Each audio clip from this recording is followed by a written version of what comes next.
Merci beaucoup et encore toutes mes excuses. Du coup, cette fois-ci pour les Républicains, Monsieur Portier. Merci Madame la Présidente. Madame, Messieurs, merci pour vos propos.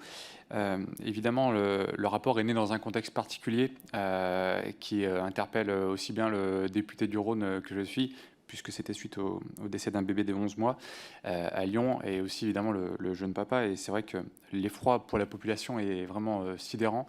On a du mal à imaginer des drames pareils dans un établissement. Et l'une des réponses, comme vous le rappelez, c'est évidemment de relever le niveau de qualification et de formation des travailleurs dans ces structures, et notamment de remplacer le CAP par un diplôme de niveau 4, comme vous le proposez, avec des formations aux exigences renforcées. La question est la suivante: est-ce que d'élever le niveau d'exigence ne pourrait pas aggraver les difficultés qu'on a de recrutement? Est-ce qu'on n'a pas un risque d'effet pervers, même si j'entends bien l'intention louable que je peux partager tout à fait par ailleurs? Est-ce que ça ne pourrait pas asphyxier? Est-ce que c'est la bonne stratégie? Et est-ce que aujourd'hui vous arrivez à évaluer ce risque-là? Puis ma deuxième question porte sur l'intégration du handicap dans ces structures.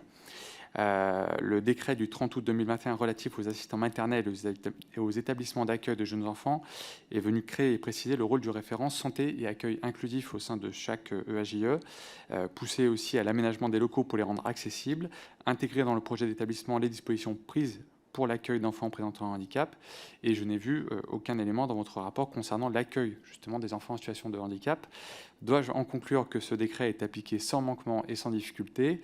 Et est-ce que le personnel est aujourd'hui formé pleinement, à vos yeux, pour accueillir des enfants en situation de handicap afin de prévenir précisément les maltraitances? Je vous remercie.